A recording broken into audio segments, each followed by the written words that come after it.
signed my wife's family's prenup when I was broke. Then her parents demanded I tear up the prenup after she cheated so she could take half my money after I came into money. All right, this is going to be long. Needed a place to put this down. Get it out, not looking for comfort or advice. When I met Melissa, I had very little. An entry-level job, student loan debt, renting a small apartment with roommates. Her family, on the other hand, had money. Not private jet every week rich, but comfortable, established. They owned property, ran a successful local business, lived in a large house in an affluent neighborhood. There was a clear disparity in our financial situations. We dated for about a year. Things seemed good between us. When we started talking about marriage, that's when the other elements entered the picture. Melissa's parents, particularly her father, were very involved in her life and decisions. They weren't immediately hostile, but they were direct about their concerns regarding my financial state relative to Melissa's and their families. The word broke wasn't used to my face initially, but the implication was clear. They expressed that Melissa was accustomed to a certain lifestyle and that they had built their wealth through careful planning and protection. Marriage, they explained, involved merging lives and assets in a chat, and they needed assurances regarding their daughter's financial security and the potential impact on any future inheritances or family business interests. Their solution was a prenuptial agreement. This wasn't presented as an option or a suggestion. It was a requirement for the marriage to proceed with their blessing and financial support for the wedding itself. They provided a lawyer, or rather, they insisted I use a lawyer they recommended to review the document, emphasizing fairness. I understood this lawyer's primary loyalty was likely to their interests, or at least to the family's overall desire for the agreement to be signed without significant resistance. They did state I could consult my own independent counsel, but the clock was ticking on wedding plans, and there was a lot of pressure wrapped up in the process. I was in my mid-20s, didn't have much experience with legal documents of this magnitude, and I certainly couldn't afford to hire a high-powered lawyer to negotiate against their representation. The lawyer they provided seemed competent, but primarily explained the clauses without suggesting I push back or negotiate terms significantly. The agreement was straightforward in its purpose.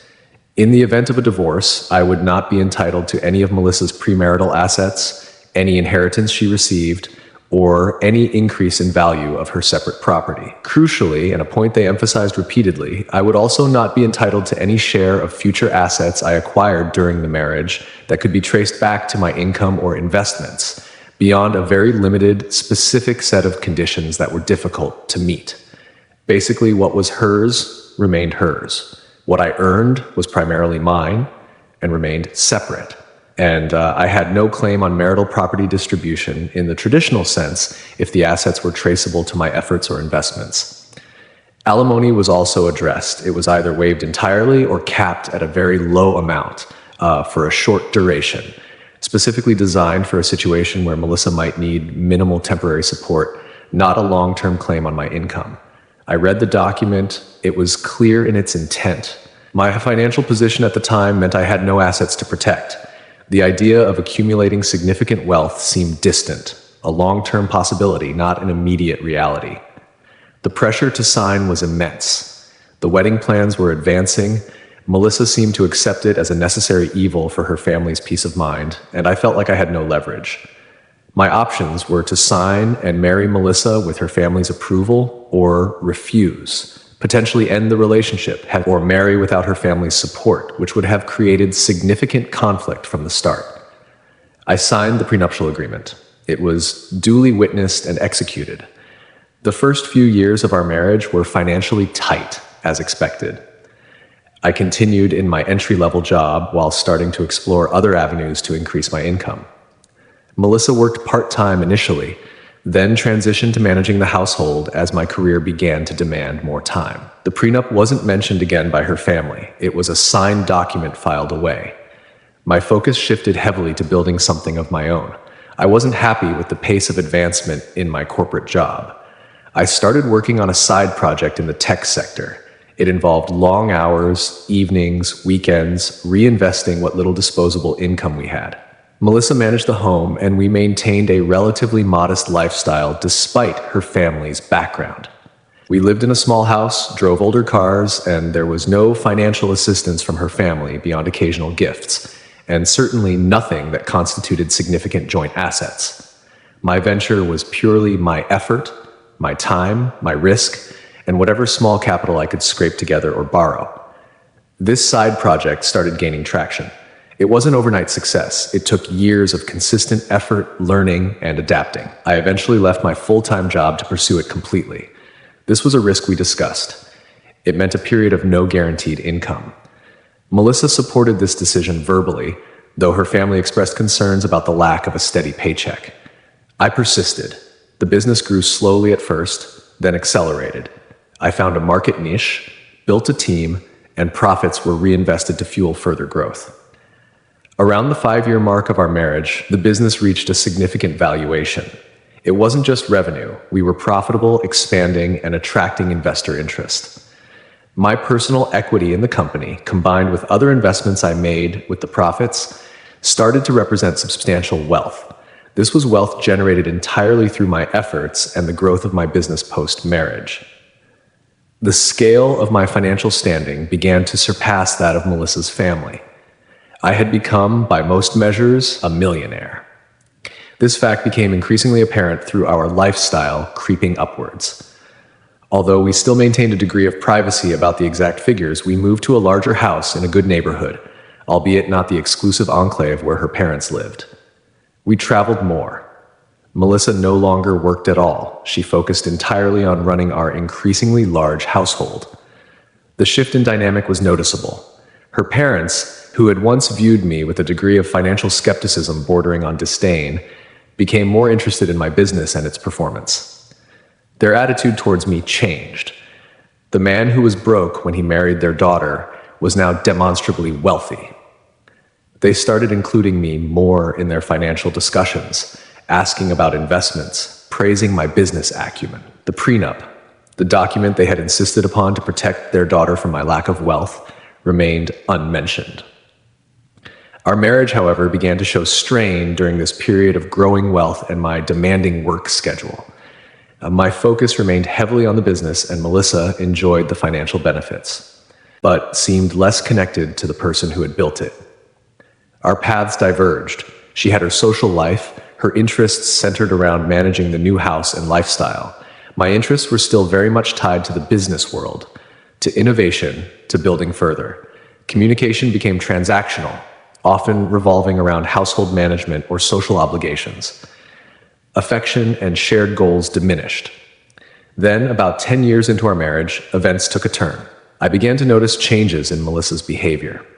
She was often distant, secretive with her phone, unavailable at times she usually wasn't. When I tried to discuss these changes, she became defensive or dismissive. It was not a sudden, dramatic revelation, but a creeping suspicion based on accumulated small observations. The full picture emerged later, not through a confession from Melissa, but through information that came to my attention indirectly. Melissa was having an affair with another man. He was someone she had met through the social circles she now occupied. He also came from wealth, an established family with money, which seemed a significant factor in her perception of him.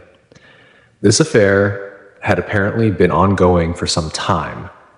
The situation escalated rapidly after I became aware of the affair. Melissa's family, who had previously been focused on my wealth in a positive light, suddenly shifted back to their original protective posture, but with a new agenda. They learned about the affair, and their immediate concern was Melissa's financial future, particularly in the context of a likely divorce.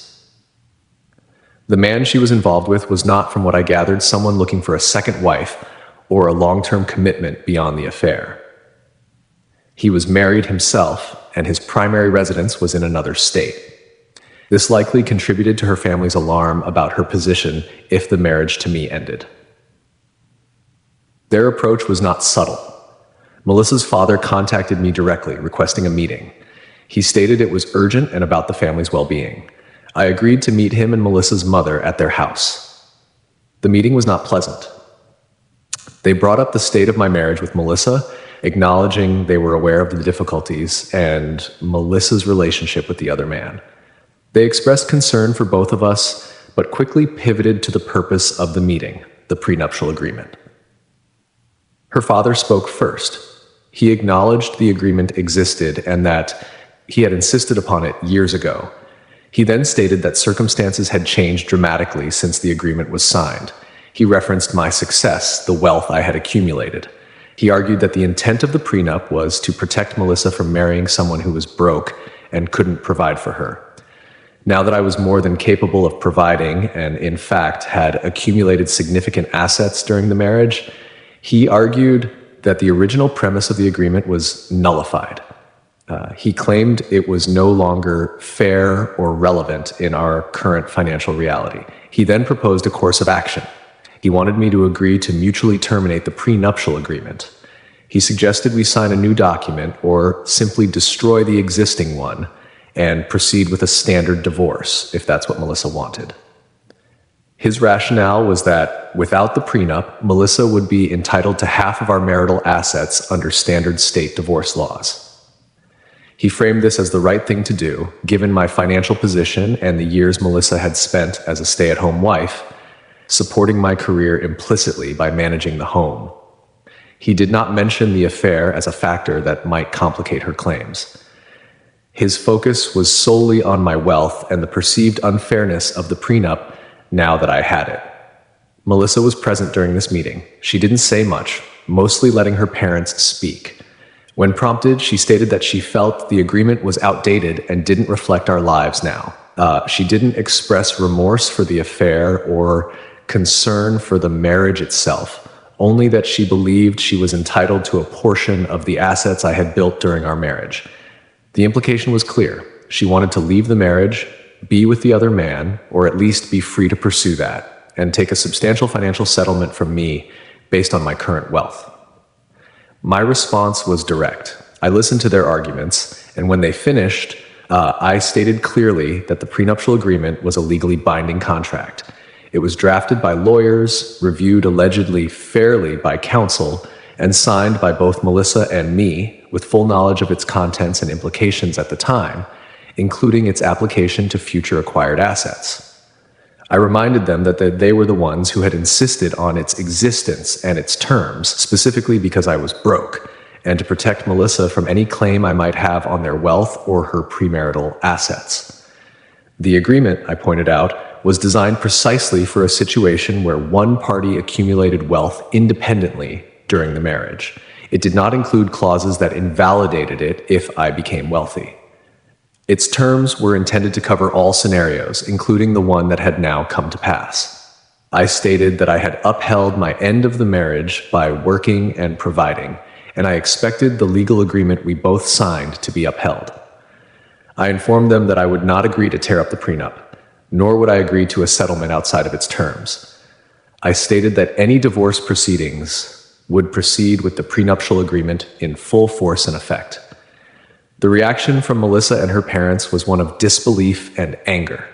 They had apparently expected me to buckle under their pressure, perhaps out of a sense of obligation, fear of conflict, or some misguided notion of chivalry.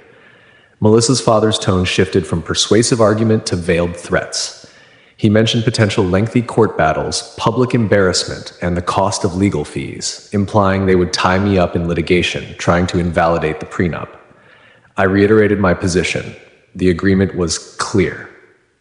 I would defend it, and I had already consulted with my own independent legal counsel who specialized in defending prenuptial agreements. I stood up, stated the meeting was over, and left their house. Following this meeting, the situation deteriorated further. Melissa initiated divorce proceedings. Her legal representation, no doubt guided by her parents and their resources, immediately indicated their intention to challenge the validity of the prenuptial agreement. Their arguments were along the lines her father had used. The agreement was unconscionable due to the change in circumstances, my wealth acquisition. I had somehow coerced Melissa into signing it, despite her having counsel, a difficult argument to make, given it was their idea and the recommended lawyer, or that the terms were simply unfair. Now they sought significant alimony and a large portion of my assets, as if the prenup did not exist. My legal team was prepared. we filed our response asserting the absolute validity of the prenuptial agreement. We provided documentation from the time it was signed, including proof she had access to legal counsel, statements from her parents indicating their insistence on the agreement, and the agreement itself with signatures. We argued that the change in my financial status was exactly the type of scenario the agreement was designed to address. It allocated risk and expectations regarding future earnings and asset accumulation. We highlighted that Melissa had been fully aware of the terms and had signed voluntarily. We also pointed out, factually and without excessive detail, the circumstances leading to the divorce filing, including the affair, not as grounds to deny her based on fault, which isn't always relevant in divorce settlements depending on the state, but as context for the breakdown of the marriage occurring while she was attempting to position herself for a financial gain, contrary to the existing agreement. The legal process took time. There were filings, motions, and mandatory mediation attempts that went nowhere because Melissa, guided by her parents and lawyer, refused to acknowledge the prenup's binding nature. My lawyers systematically dismantled their claims. They showed that Melissa had independent representation at the time of signing, that the agreement disclosed our financial situations accurately as they were then, that the terms regarding future assets were explicitly included and understood, and that the change in my financial circumstances was a result of my efforts and investments, not anything Melissa contributed financially or in terms of business effort. The argument of unconscionability due to changed circumstances rarely succeeds, simply because one party became wealthy. The bar is very high and usually involves preventing the other party from having basic needs met, with basic needs here, given Melissa's family's resources. The court eventually scheduled hearings on the validity of the prenuptial agreement as a preliminary matter before addressing asset division or alimony. It became clear during these proceedings that Melissa's case for invalidating the agreement was weak.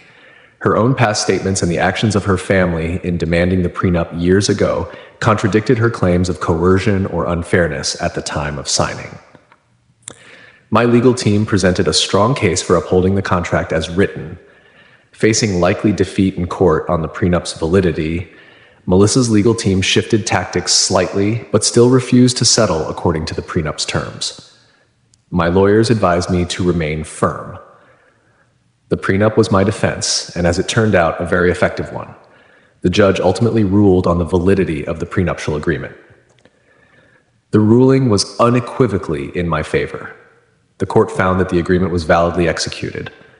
Both parties had legal representation or opportunity for it. There was full disclosure of assets at the time, and the terms were not unconscionable at the time of signing. Crucially, the court stated that the subsequent accumulation of wealth by one party, especially when explicitly addressed by the agreement's terms regarding future assets, did not render the agreement unconscionable or invalid years later. The prenuptial agreement was upheld in its entirety. This ruling determined the framework for the rest of the divorce. According to the upheld prenup, Melissa had waived most of her rights to my future acquired assets and significant alimony. Her legal team tried to argue for some exceptions or minimal support, but the agreement was very restrictive. The final divorce decree reflected the terms of the prenuptial agreement. Melissa received only her premarital assets, which were modest, the personal property she brought into the marriage or acquired with her own separate funds, and a small limited duration sum for transitional alimony as specified in the agreement, far less than she or her family had sought. She received none of my business equity, none of my investments, and none of the increase in value of my assets acquired during the marriage. The wealth I had built remained mine, protected by the document her family had forced upon me. This outcome had significant consequences for Melissa. As a stay-at-home wife for many years, she had not maintained a career or developed independent, significant income-earning potential during the period of my financial growth. She was accustomed to a high standard of living funded by my wealth, but she had no claim on that wealth after the divorce due to the prenup. The assets she left with were minimal. Simultaneously with the divorce proceedings reaching their conclusion, or shortly thereafter, Melissa's relationship with the man she had the affair with also ended. From what I gathered through the people, he was not intending to leave his own marriage or integrate her into his life beyond their affair. When her divorce from me became final and she did not secure a large financial settlement, her situation became less appealing to him. He ended contact. She was left without the affair partner and without the financial security she had anticipated from the divorce. With no substantial assets of her own and no income, she was left with limited options. The large house she had been living in with me was mine and remained mine. The lifestyle she had grown accustomed to was gone. Her family, who had pushed this whole situation and the challenge to the prenup, were wealthy, but their assets were also protected. While they could and presumably did provide her with a place to live, she was essentially starting over with very little of her own. The outcome of the divorce left her financially back where she was before marrying me, arguably worse off because she was older and lacked recent work experience. The reports I received through mutual acquaintances were that she moved back into her childhood bedroom in her parents' large house. She had no independent means, no job, and her attempt to leave the marriage for financial gain and another relationship had failed on both counts. As for me, I had the wealth I had built, the business, the assets, but the marriage was over. The decade plus of my life spent with Melissa, the shared history, however flawed it became, was concluded. The process of the divorce, the legal battles, the confrontation with her family, and the realization of her actions had been draining. The marriage ended. Melissa was left penniless relative to the lifestyle she had, living back with her parents. I was left with the wealth I had built alone. That is the sequence of events, from signing a prenup because I was broke, through building significant wealth, facing a challenge from the very people who insisted on the prenup, to having that agreement upheld, and the subsequent fallout for everyone involved. It happened. It is done. No real emotion attached to writing this now, just stating the facts of what transpired. Needed to write it down somewhere.